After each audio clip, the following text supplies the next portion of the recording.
15-year-old Tiana was a schoolgirl in the neighborhood of Port-au-Prince who loved studying. But her quiet childhood was shattered when a gang coalition seized her district, turning her home into a target. Under the false accusation that her uncle was a snitch, the gang deliberately set their house on fire and abducted Tiana.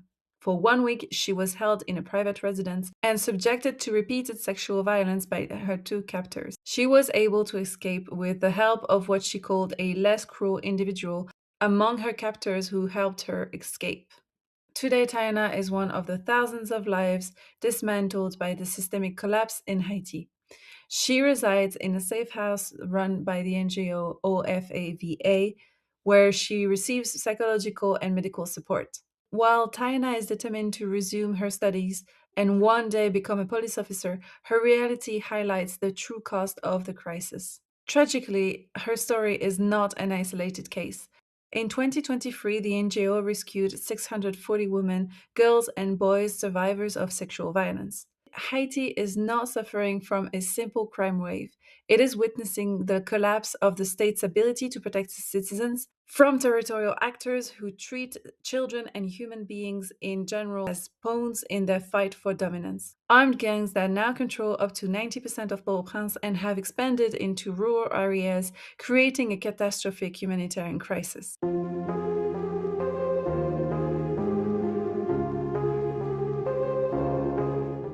Hi everyone, welcome back to my channel. I'm so happy you're here.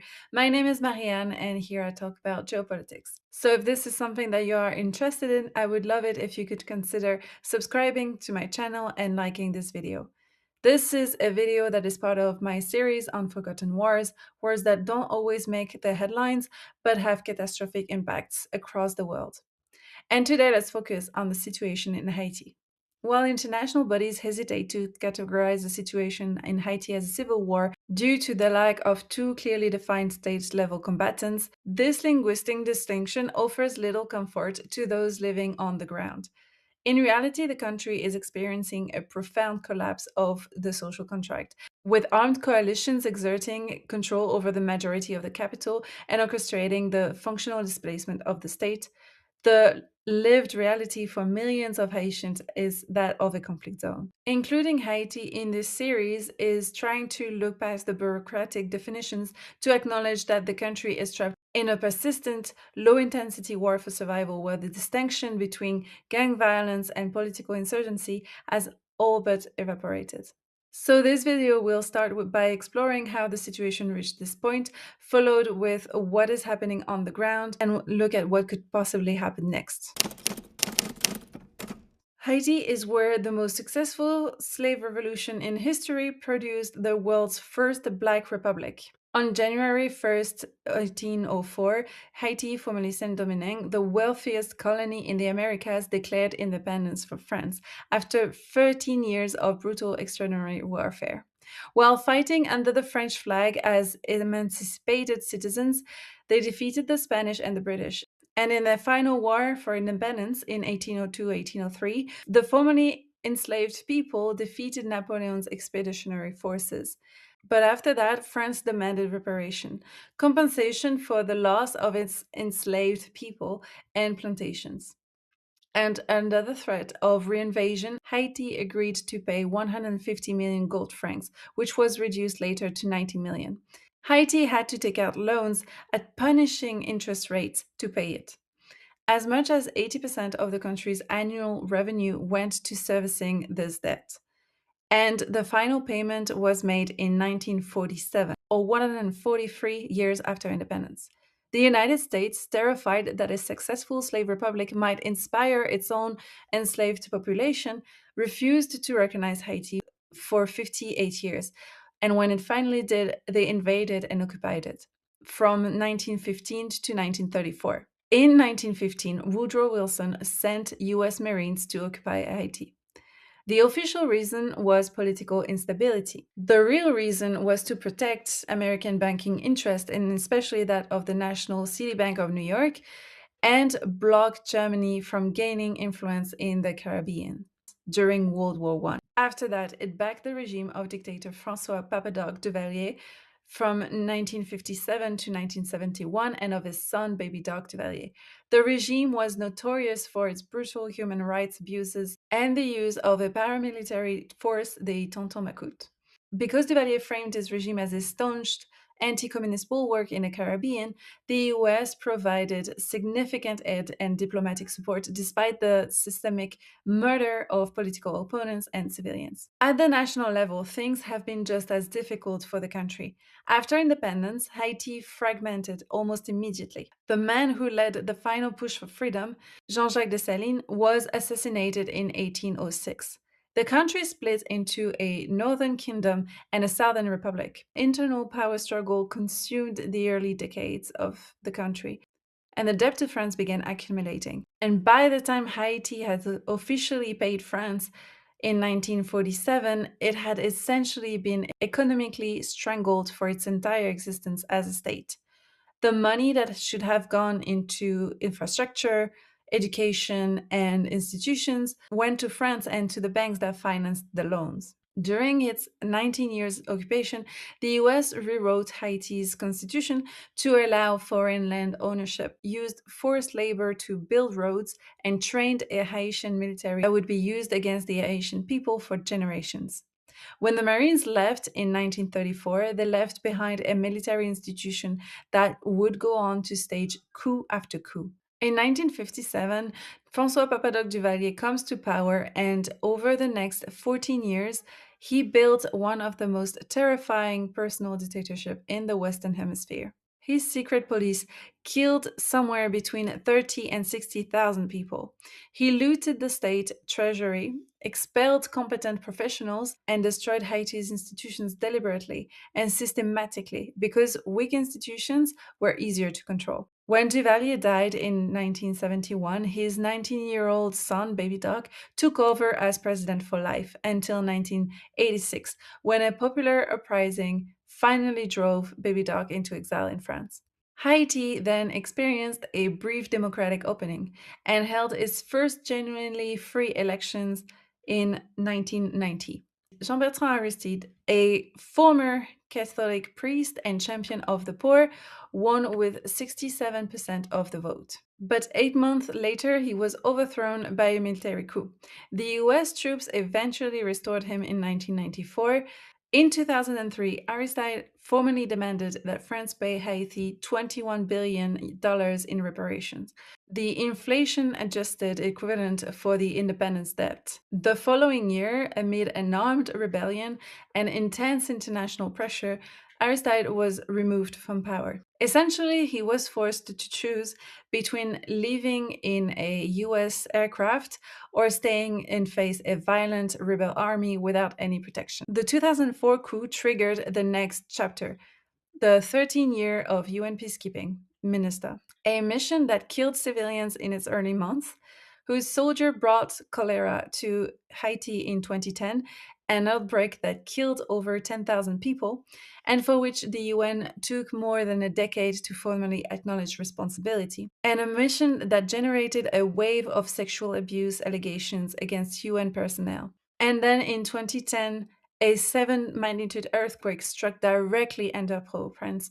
killing between 160 to 300,000 people and displacing 1.5 million. Despite billions in international aid being pledged, much of it was mismanaged, misdirected, or absorbed by international NGOs that built parallel systems rather than strengthening Haitian ones. A decade later, most of the promised reconstruction did not happen. By 2021, President Jovenel Moïse, himself a deeply controversial figure with documented ties to armed gangs, was assassinated in his bedroom by a group of Colombian mercenaries and US Haitian dual nationals. The plot was an international conspiracy orchestrated by a network of South Florida business owners, financiers, and a politically ambitious Haitian doctor and former military operatives. Their ultimate goal was violently overthrow Moïse, install a puppet president, and secure highly lucrative state infrastructure and security contracts. Multiple key figures were indicted in the US for this, have pled guilty, and were sentenced to life in prison. But since then, Haiti has had no elected government, no functioning legislature, and a roasting cast of appointed prime ministers, the last of whom, Ariel Henry, was effectively ousted by gangs in early 2024. The Transitional Presidential Council, CPT, was established in April 2024 to steer the country towards stability and plan new elections. But it has itself been plagued by corruption allegations and internal fighting. And all this created a security vacuum into which the most powerful and organized non state actors in the country have moved in. So let's look at the gang ecosystem to understand why this crisis is hard to solve. Haiti has had armed political gangs for decades. What changed after Moise's assassination was the scale, organization, and political ambition of the groups that emerged. The dominant forms today is Vivanza, live together in Haitian Creole. It was formed in September 2023 from the G9 and GPEP. While they were killing each other before, they have become the most powerful non-state actor in the Caribbean. The face of Evansam is Jimmy Barbecue Cherizier, a former police officer who turned gang leader. His nickname comes reportedly from an earlier career incident in which he burned people alive. And he has now reinvented himself into a revolutionary figure, posting videos on social media in military fatigues, framing his movement as a fight against Haitian oligarchs and American imperialism, and demanding dialogue with the government. The US State Department designated Vivansam itself as a foreign terrorist organization. Vivansam controls over 90% of Port-au-Prince. It has expanded into the central and western counties well beyond the capital. Between January and September 2025 alone, it was linked to about 4,300 deaths, 2,000 injuries, and 500 kidnappings. And what does control mean in practice? It means gangs checkpoints at every major road, gang control the fuel terminals so that they can manipulate the price and supply of fuel for the entire country. They attack airports so regularly that aircrafts have been hit by gunfire, causing repeated closures. Armed militants stormed the two largest prisons in March 2024, and over 4,700 inmates were released. The faculties of the State University of Medicine, Law, Science, and Agronomy have been attacked and burned down. The National Library was also destroyed. An explosion of sexual violence cases has also been reported, overwhelmingly attributed to gang members. Vivansam's political positioning is worth noting because it adds a layer of complexity. Cerisier and other gang leaders have announced the creation of a political party. They have written to the UN requesting negotiations. They frame themselves as protectors of the poor, and this is partly cynical posturing as these groups enrich themselves through extortion while claiming to fight the elites. But it is also partly a symptom of something real, a country where the state has never delivered for the poorest, where the elites have always captured the spoils of the international aid, and where the police itself has historically been the instrument of repression rather than protection. The gangs in this context offer something the state does not, a form of order, a brutal, extortionate, capricious form of order, but a present one. Meanwhile, the international response has been underpowered and contested. In October 2023, the UN Council authorized a Kenya led multinational security support mission. By late 2025, it was replaced by a new gang suppression force and authorized at 5,500 personnel, but actually operated with roughly 1,000.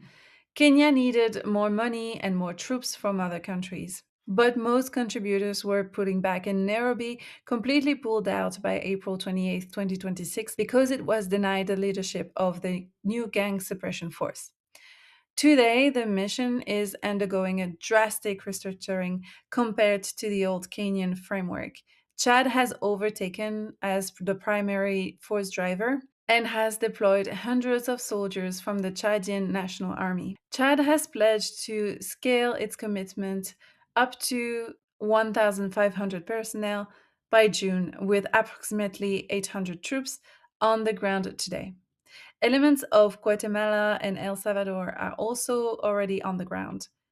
Other nations, including Bangladesh, which pledged 1,500 officers, Sri Lanka, and Ivory Coast are currently in pre deployment vetting and training. And the force is projected to hit its authorized ceiling of 5,500 personnel by late 2026. The UN supervised trust fund financing the force is in a much healthier shape than the previous missions found, with $223 million committed by 13 member states and $174 million of that already sitting in the accounts as liquid cash. Canada and Germany remain the largest overall financial backers, with Qatar recently injecting a $30 million contribution. But despite the arrival of the Chadian forces, the security situation in Port au Prince remains incredibly volatile. Heavily armed coalitions still control roughly 90% of the capital city.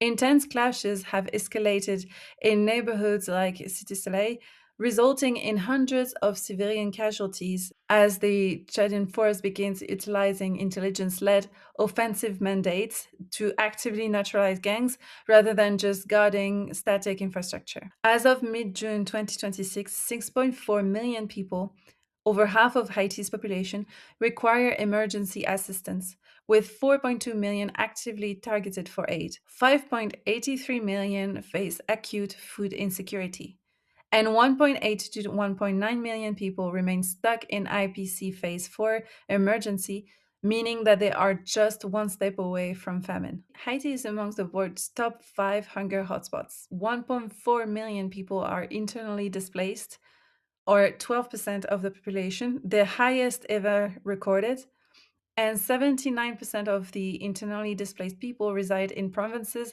where violence is actually spreading in agricultural regions. Only 26% of inpatient health facilities are functional nationwide. However, in the high conflict zone of Port-au-Prince, only 11% remain fully functional due to constant gang raids on hospitals. Hospitals have been attacked, ransacked, and forced to close. Maternity wards and operating rooms have shut. Cholera has resurged sharply in 2025, reversing the improvement seen the year before in a country where only 65% of the population has access to safe drinking water, which is a sanitary risk. The economy has contracted for 6 consecutive years. Inflation runs at more than 20%, and two-thirds of the population lives on less than $3.65 a day. Haiti's crisis is not contained within its borders. On the island of Hispaniola, Haiti and the Dominican Republic share a land border, and the Dominican Republic has been responding to Haitian instability with mass deportations. Between October 2024 and September 2025, the Dominican Republic deported an average 1,000 Haitian per day, adding 272,000 forced returnees to a country in crisis. A policy announced in October 2024 mandated weekly deportation of 10,000 people. These returnees arrive in a country where gang violence has displaced 1.4 million of their own citizens, where food insecurity affects half of the population, and where there are almost no services to receive them. The Dominican Republic's approach has also drawn criticism for the conditions of the deportations.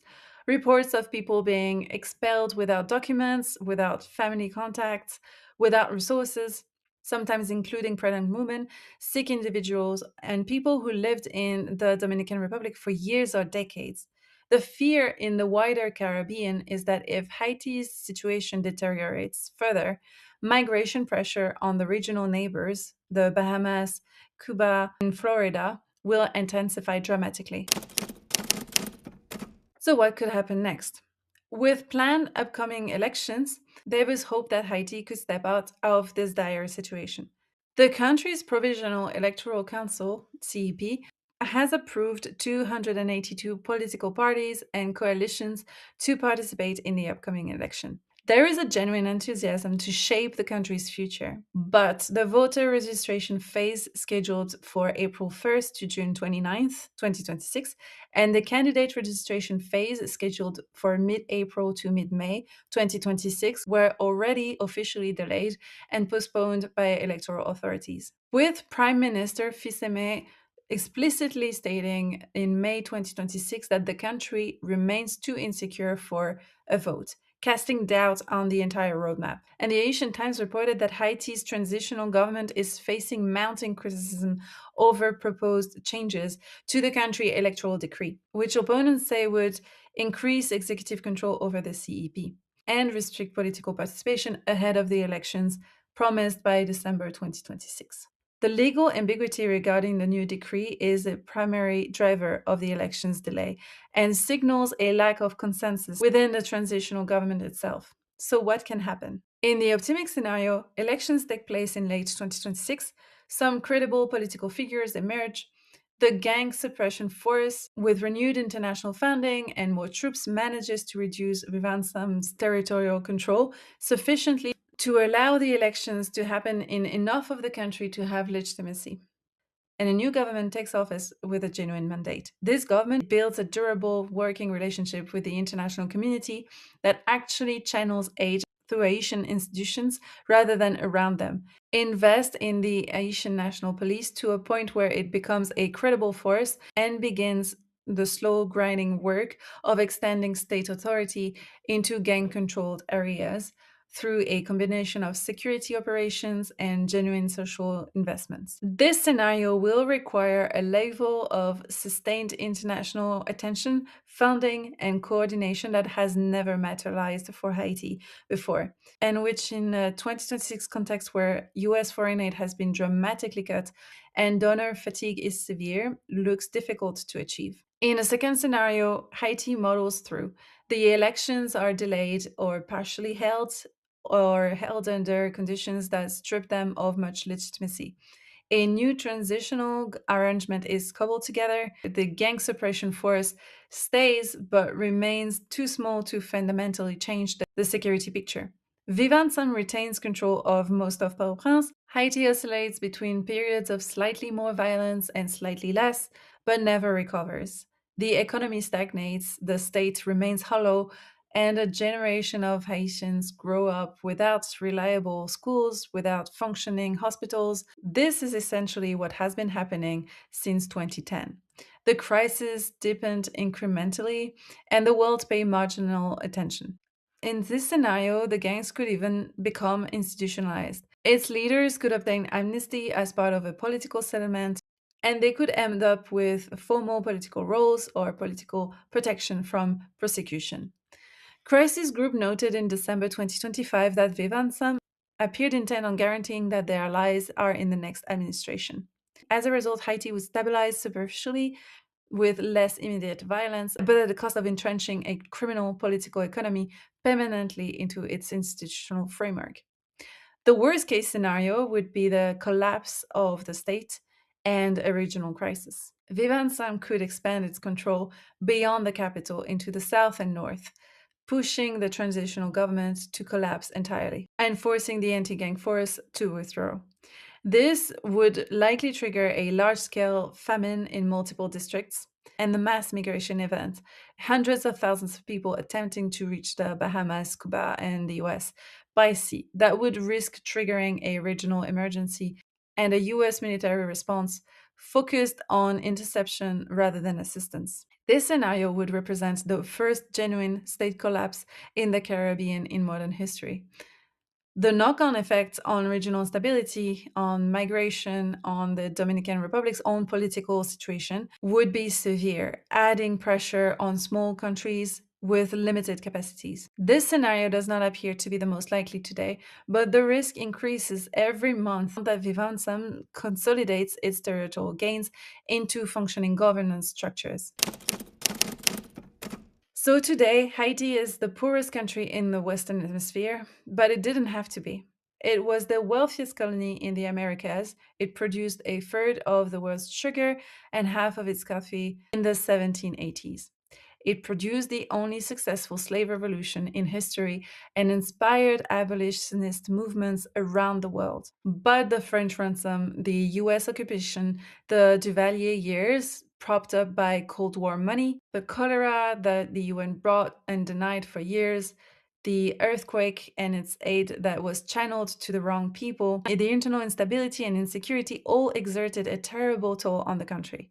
Today, the state barely functions and gangs run the capital.